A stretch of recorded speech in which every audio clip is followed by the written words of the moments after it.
business. The first thing I want to ask is sanctions. These sanctions that are currently imposed on Russia, they're of course unprecedented. And they are really negatively affecting the lives of ordinary Russians, even though Washington is saying that it's not targeting Russians. What can you say about what the goal of these sanctions are and who the target really is?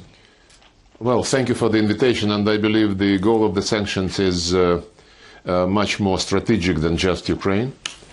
I think what we witness in Ukraine is the quintessence of the Western course, strategic course, to marginalize Russia, to contain Russia, to stop Russia's development, and to reduce Russia to zero role in world politics and world economy, world trade, world sports, art, science, education. And we observe unprecedented steps our Western colleagues are taking. And one of the underlying trends is the United States' desire, which has been much more manifested by the Biden administration, to come back to unipolar world. And if you wish, they are trying to take the melting pot concept from the United States soil and to make the melting pot from the entire world, and they would be the melters. The European Union already, I think 99%, stopped trying to be independent. President Macron, of course, keeps repeating that strategic autonomy for the European Union is his goal, and he would be fighting for it, but my guess is that he would not succeed. Germany is already absolutely ready to be under the United States orders, and the situation with Nord Stream 2 clearly indicated what exact place in the world politics Germany occupies now, when the Americans, in fact, have persuaded, quote unquote, the Germans and others that they, the Americans, know much better what Europe needs for its energy security than Europeans themselves. And there are many examples like this. So the sanctions drive is going to continue. They are threatening the fifth wave. Maybe there would be another wave, but we're used to it. And I will recall that long before the Ukrainian crisis erupted because of the illegal anti-constitutional coup d'etat, the sanctions were already imposed on us. It was, when the Jackson-Vanik Amendment was repealed, Magnitsky Act was immediately introduced, and sanctions in one way or another stayed. And then there was a series of sanctions, as you mentioned, to punish us, basically, for supporting the legitimate cause of Russians in Ukraine, basically, Russians in Crimea. You know the story. I wouldn't rehearse the events and the sequence of events, but the latest sanctions wave was really unprecedented, and as President Putin recalled, we are now champions of the number of sanctions introduced against the Russian Federation, more than 5,000 individual acts, almost twice as many as was introduced against Iran and North Korea. But sanctions always made us stronger. After the sanctions announced in 2014, when the West could not accept the free vote of Crimeans to rejoin the Russian Federation, when the West basically supported illegitimate anti-constitutional coup d'etat, when the West ignored. You know what was very interesting for me when I talked about those events to my Western colleagues? They very often use the tactic of cutting off unwanted historical period. The situation in Ukraine, they start discussing only with what they call annexation of Crimea. If you remind them that it all started with the European Union being unable to insist on the implementation of the deal which they guaranteed by the opposition, and when the opposition just has thrown away the deal signed and guaranteed by the European Union, and then the leaders of the opposition and of the so-called Maidan, the radicals like Dmitry Yarosh, was saying, we stand for Ukraine without Ruskis and Katsaps, which is Muscovites. And he publicly stated that if the Russians, well, he said the Russians in Crimea would never think Ukrainian, would never speak Ukrainian, would never glorify the heroes, meaning Bandera and Shukhevich and other collaborators of Hitler, then the Russians must be, and that's why the Russians must be swiped out of Crimea. Actually, this was said a couple of weeks before the Crimeans eventually decided to go to referendum. And these words were accompanied by deeds. They sent armed groups to take control of the Crimean parliament, and that's how it all started. Not to mention the initiative immediately on the first day of this coup d'etat, the putschist introduced initiative to do away with the status of the Russian language in Ukraine, which was in the Ukrainian constitution. So all these instincts were immediately translated into very Russophobic policies. And by the way, the idea that Russians should get out of Ukraine is still very much on the mind of politicians in this country.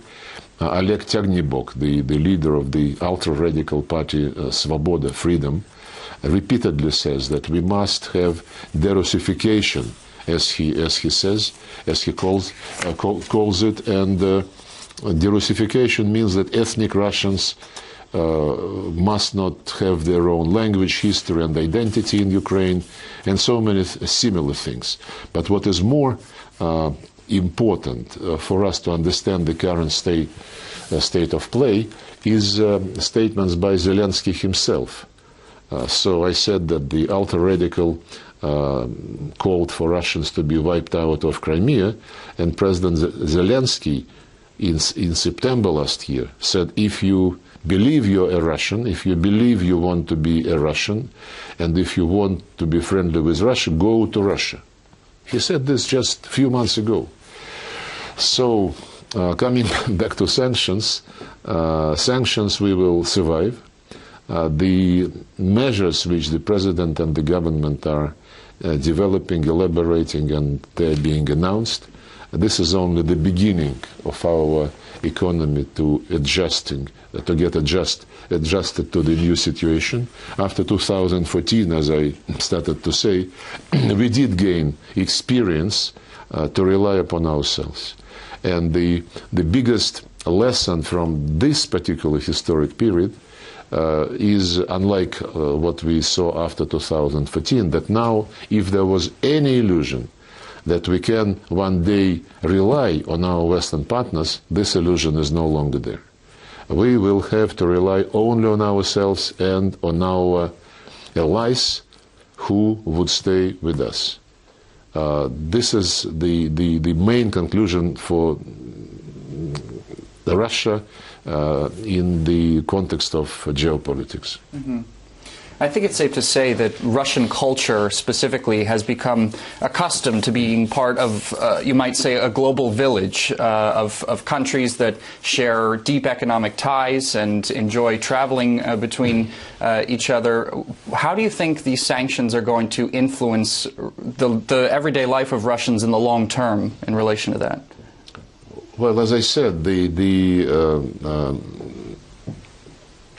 assessment of what is going on, in my view, clearly indicates that what the American wants is a unipolar world, which would be not like a global village, which would be like an American village, and maybe American saloon where, you know, who is the strongest is calling the shots.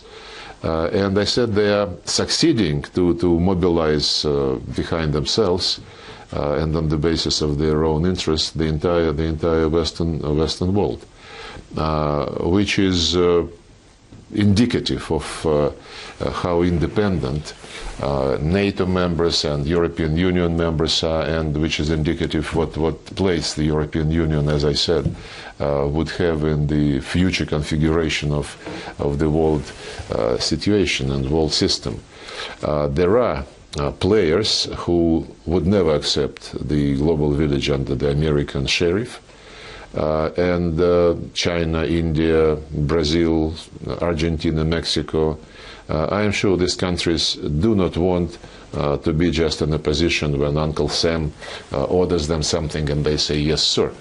And of course, Russia is not in the category of countries who would be ready to do so.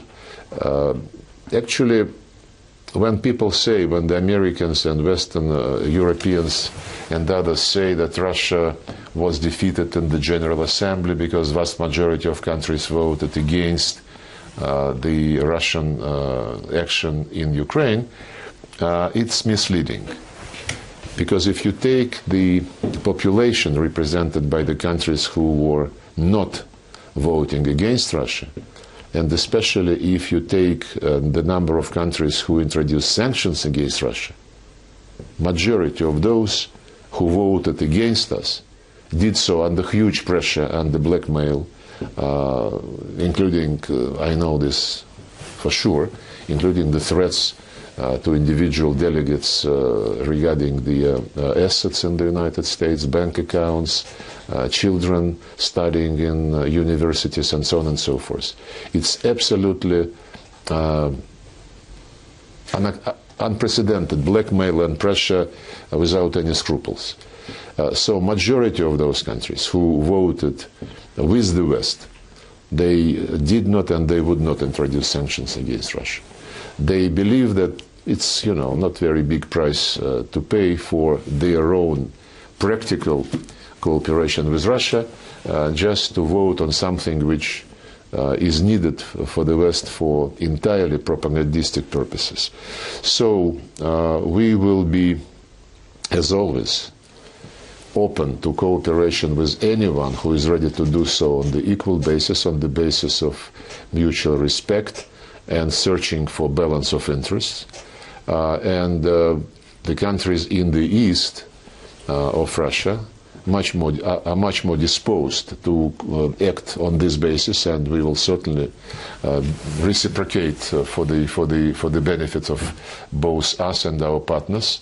We are not closing the door on the West; they are doing so.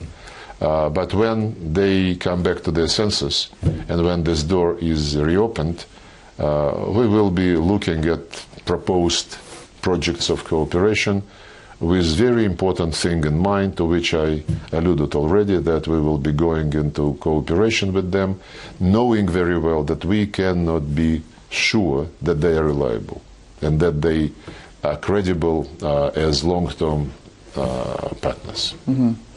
Well, I'd like to take the discussion now to a sort of different topic, these U.S.-sponsored biolabs in Ukraine. I mean, for years already, Russia has been trying to bring the world's attention to them, and the latest piece of evidence connected to them, the Russian military just put forward not too long ago with documents signed by U.S. officials in connection to them. Why do you think the world is not paying so much attention to these biolabs, and will Washington and its allies be held accountable for what they're doing there?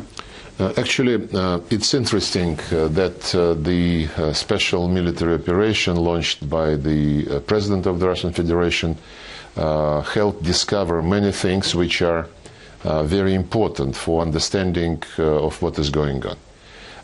Recently, the military of Russia, together with Donetsk and Lugansk forces, discovered documents of the Ukrainian general staff indicating clearly that they were preparing a massive attack against Donetsk and Lugansk republics. So the operation which was launched by Russia, in fact, preempted this threat and did not allow them to implement what they wanted to do, and they wanted to do exactly what they failed to do implementing the Minsk agreements. They trying to use what they call Plan B, and to take these territories by force with bloodshed in on unbelievable scale, in addition to what they have been doing to civilians for the last 8 years. But another set of documents which was discovered is, as you said, documents related to military biological activity of the United States in Ukraine, the documents with signatures of Ukrainian officials, US military.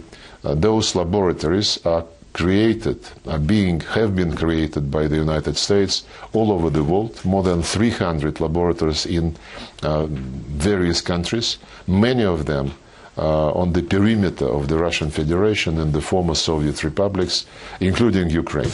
Ukraine is probably the biggest project for the Pentagon, who is running this show, the Special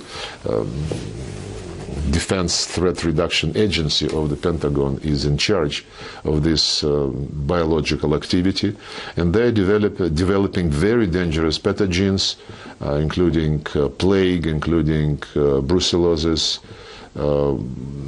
anthrax, many others, which are really very dangerous, and we know that they were experimenting on potential infections which could be related to the ethnic groups living in the east of Ukraine and in neighboring regions of Russia.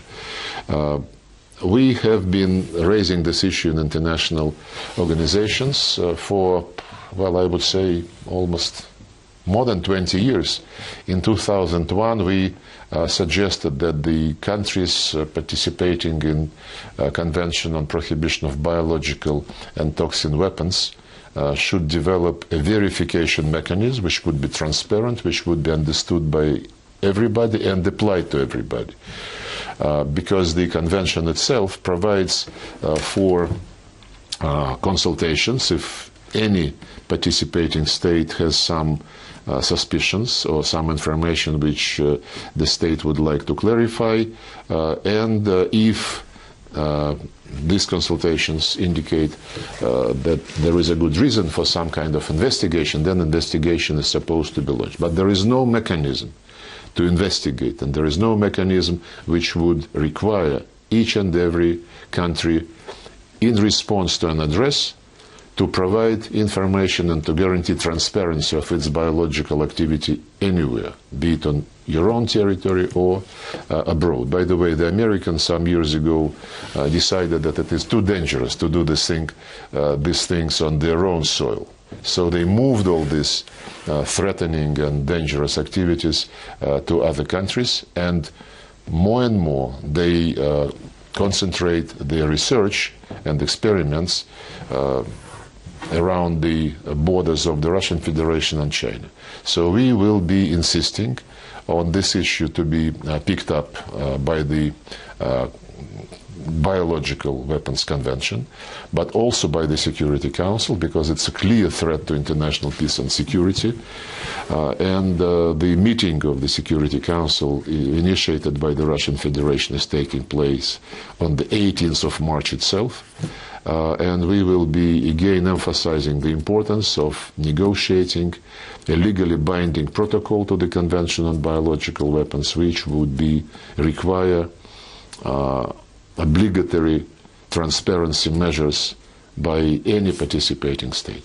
The Americans, I have no slightest doubt, would be against it, but this position of them is not defendable. I am convinced that more and more countries understand how dangerous these plans are, and we will continue to fight them. Mm-hmm. Well, staying on the topic of Washington's role in all of this, I mean, there's been a lot of talk specifically from Zelensky calling for weapons to come to his country from the West. He's talked about a demand for establishing a no-fly zone over Ukraine, and this is something that Joe Biden just recently again said is not going to happen, because that would lead, no doubt, to outright war between Russia and NATO and the United States. Why do you think Ukraine is so desperately trying to make some sort of scenario like that happen? Well, I think Ukraine understands that Joe Biden, whatever you think of some of his statements, is a very experienced politician, and he understands that it is absolutely inadmissible to establish something like a no-fly zone, to provide planes to Ukraine, and to do other things which will bring the risk of direct confrontation between NATO and Russia immediately. But Zelensky also understands that there are much less responsible politicians in the United States who are being agitated by Ukrainian lobby and just driven by Russophobic feelings, and many of them are in Congress. And as you know, they adopt every now and then resolutions condemning Russia, threatening Russia, and I believe he is counting on them pushing the president in the direction of a more confrontational approach. Well, we clearly said that any cargo moving into Ukrainian territory, which we would believe is carrying weapons, would be a fair game. I mean, this is clear, because we are implementing the operation, the goal of which is to remove any threat to the Russian Federation coming from the Ukrainian soil. And this was part of our proposal in December last year, when we suggested that we negotiate with NATO security guarantees, the way which would be codifying the old agreement reached at the highest level, that no country should increase its security at the expense of the security of others. So they know what it is all about. Number two, they also speak about missile defense. And for obvious reasons, for pragmatic reasons, they think of asking NATO members who possess Soviet air defense systems to share this with them. I would like to remind the countries who might be playing with this idea that the Soviet and Russia made systems of missile defense or of any other purpose are there on the basis of intergovernmental agreements and contracts, which includes end-user certificate. And the end-user certificate does not allow them to send these weapons to any third country without our consent. This is a legal obligation. I understand that legality and legal obligations is not something which our Western colleagues respect these days. They already, thrown away the presumption of innocence, the private property being sacred, and many other pillars on which, quote-unquote, liberal values have been resting for so many centuries and decades. But this is a serious matter, and I can assure you that we would not allow these risks to be materialized. The purpose of operation is to protect the civilians, which have been bombed and shelled and murdered for the 8 years, and demilitarize Ukraine so that, as I said, it does not possess any threat to the Russian territory, and to find security guarantees which would be based on this equal, indivisible security principle for Ukraine, for Russia, for all European countries. We have been proposing this for many years. And of course, denazification is an absolute must. And that includes not only cancelling the laws encouraging Nazist ideology and practices, but it also includes withdrawing any legislation which discriminates Russian language and other national minority languages, and in general national minority rights in Ukraine, which have been hugely discriminated and offended. Well, we've talked a lot about the kinetic war, but I wanted to ask another question about the information war, actually. A few days ago, the White House had a briefing with several popular TikTokers in the United States, and they were basically, briefed on a new anti-Russian narrative that Washington wants to put forward. What do you think about such a sort of underhanded propaganda technique when it's usually Russia that they're accusing of misinformation and underhanded tactics? Well, we are very, very small player in international information war. The information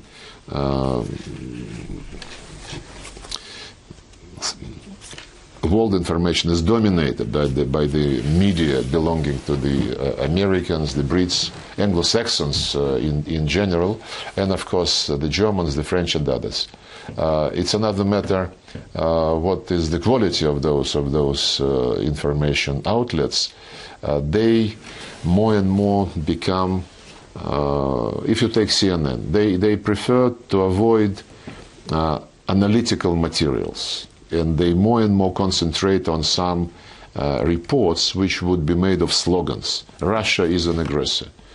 Russia is murdering civilians. Russia is abusing sports, and so on and so forth.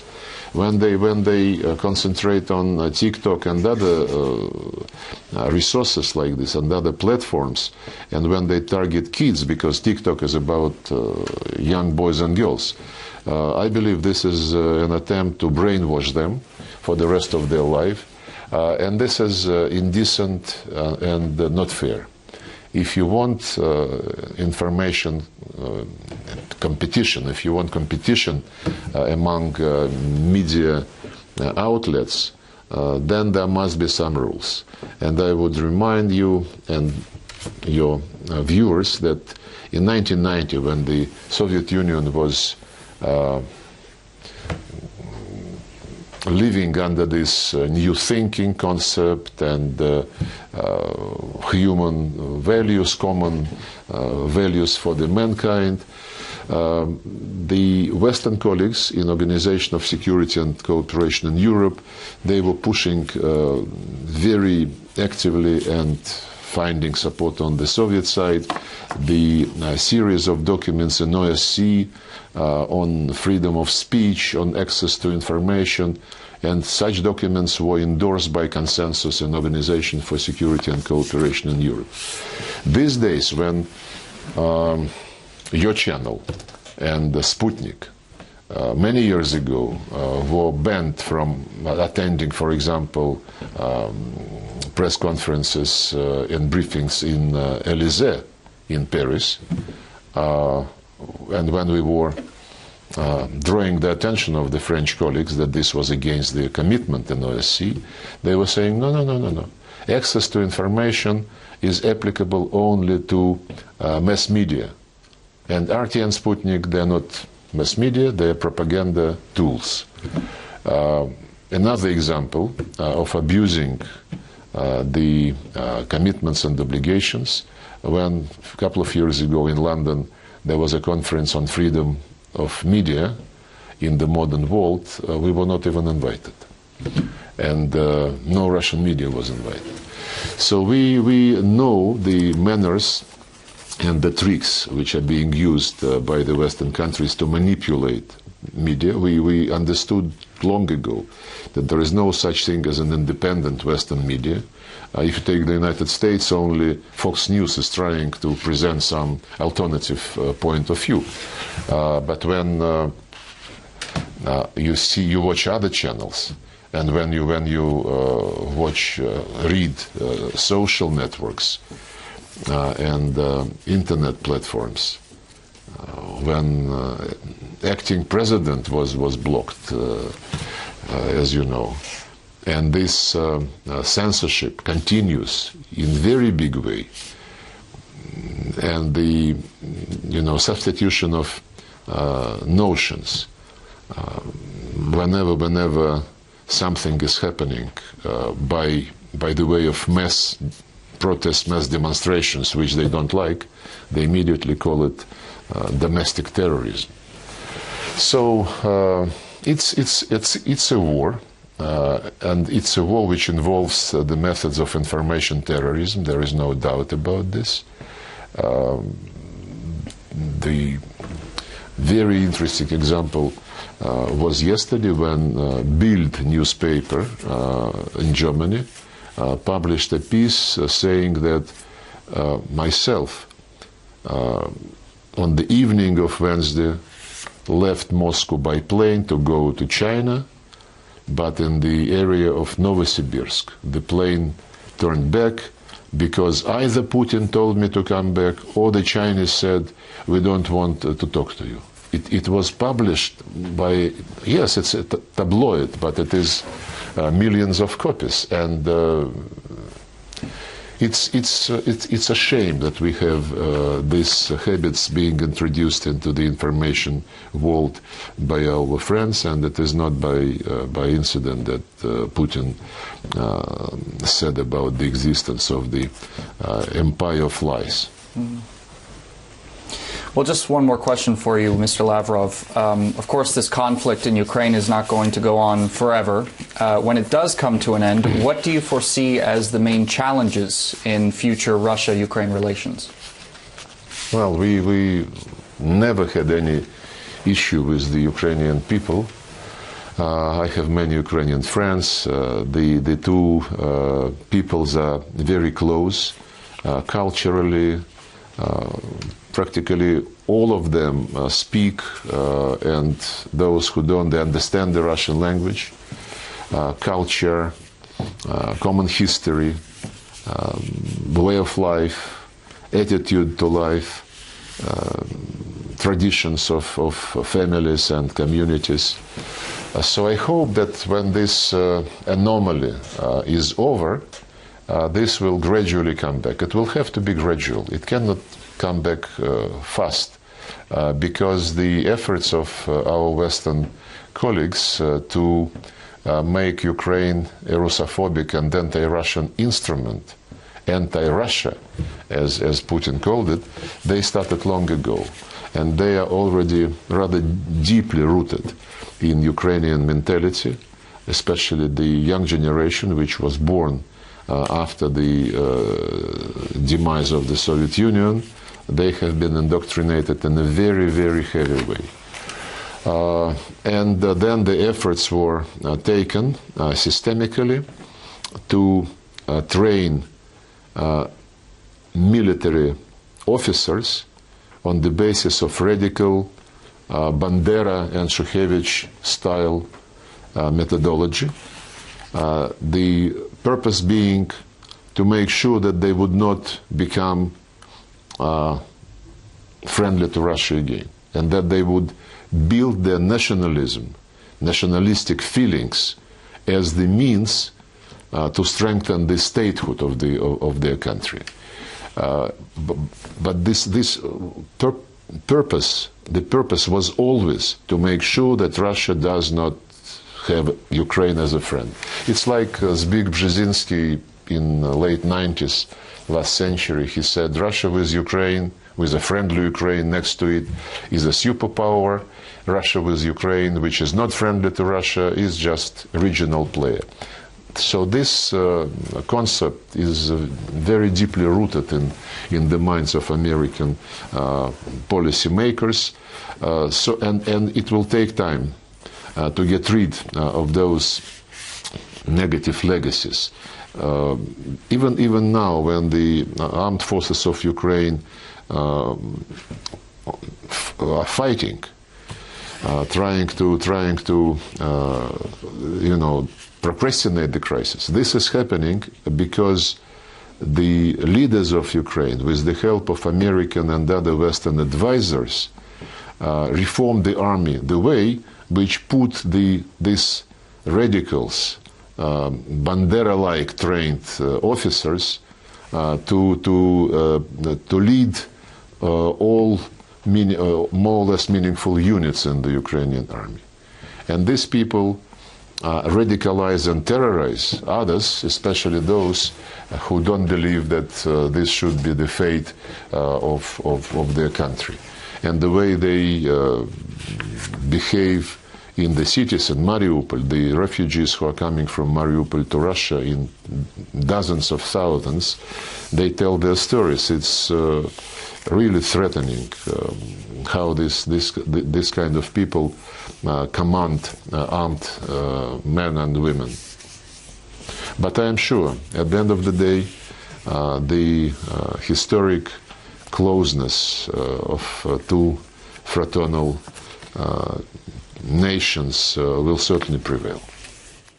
Well, on that note, Mr. Lavrov, thanks again for giving us this interview and showing our viewers the Russian viewpoint.